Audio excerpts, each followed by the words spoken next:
Good morning, students. Welcome back to my class. I hope you all are doing good. Let's start our lesson, chapter 4, Maps. In this lesson, we are going to learn about what is a map, uses of maps, types of maps, and components of maps. Let's learn in detail.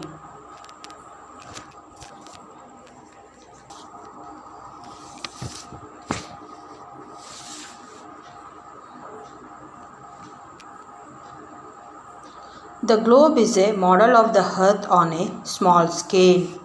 The shapes of continents, countries, oceans are quite accurate on a globe.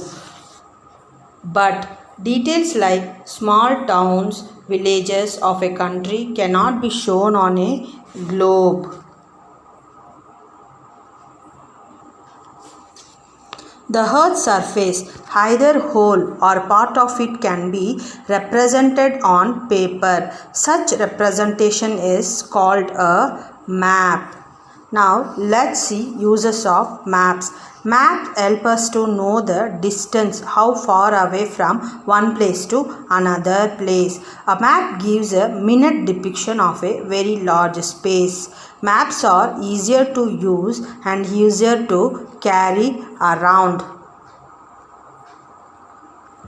Now let's learn about types of maps. There are three types of maps: physical maps, political maps, and thematic maps. Now let's see the physical maps. This is the image of physical map. This shows the natural features of the earth's surface like mountains, plateaus, plains, rivers, oceans, and so on. Look at this map filled with different colors. Here the brown color represents deserts or plateaus. The green color represents forests or plains. The blue color represents water bodies like river, oceans, seas, etc. Now let's see the political maps. This is the image of political map. This shows boundaries of countries, of the states within the country. They also show the location of cities and towns. The last type of map is thematic map. Maps can also show the types of soil, forest areas, distribution of minerals and industries, etc. Such maps based on theme or topic are called thematic maps. Look at this map. This is map of India. This map shows about mineral distribution of India. The science of map making is called cartography. Now let's learn about components of maps. Every map is provided with some aids and tools to help us to read it. That is components of maps. Let us learn some of them. There are three components of maps. They are scale, symbols, and directions. Now let's see about scale. If you look through atlas, you will see maps of countries, continents, even the whole world. Such a large area shown on a small sheet of paper. Do you know how this is done? It is done by making a small distance of paper represent large distance on the ground. Different map uses different scales. The scale is drawn bottom or top of the map. Sometimes the scale is not drawn. It is given in words. For example, 1 centimeter to 100 kilometer. It means 1 centimeter on the map represents 100 kilometer on the ground. The size of map depends on scale we choose. Look at the image of scale.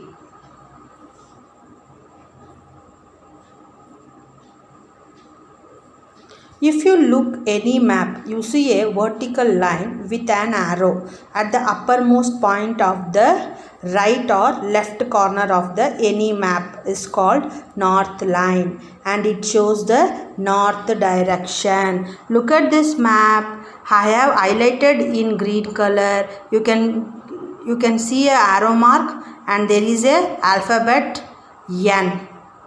So that shows north, N for north. Once we know the north direction, we easily find the other directions, namely east, west and south. These four directions are called cardinal points or cardinal directions. Other than the four major directions, these are intermediate directions. They are northeast, northwest, southwest, southeast. These directions help in locating a place with a greater accuracy. Map shows various features, but it is impossible to show the actual shapes and sizes of trees, buildings, villages, etc. on a map because of limited space. If different people use different symbols to draw a map, it will be difficult to understand each other's maps. People all over the world uses the same set of symbols and there is an agreement on these symbols.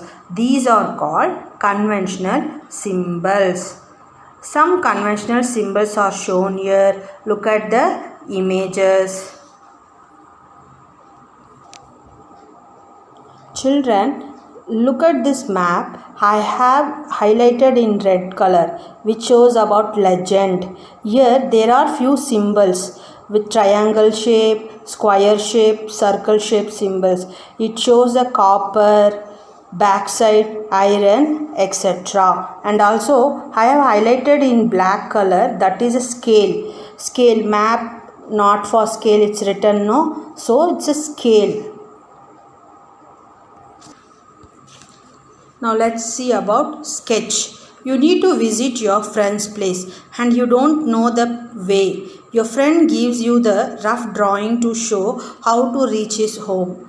These rough drawings, which are not drawn according to a scale and which tells us where a particular place is located with respective certain other places, is called sketch, and they can be drawn more easily than maps and plans. Now look at the image. Here is the image of sketch, village of Scotsburn.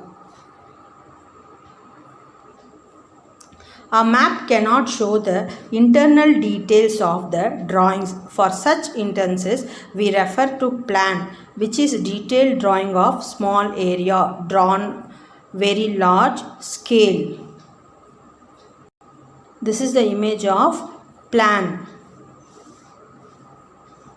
We came to an end of the lesson. Let me summarize the lesson. We learned maps, types of maps, uses of maps and components of maps. Now let me explain the worksheet. The first question is, what is a map? The second one is, what are the three components of the map? The last one is, what are the four cardinal directions? Once you're done with your homework, send to WhatsApp group 6th Social Science NAPS between 6 to 8 in the evening. Thank you children. See you in the next session. Take care. Have a great day.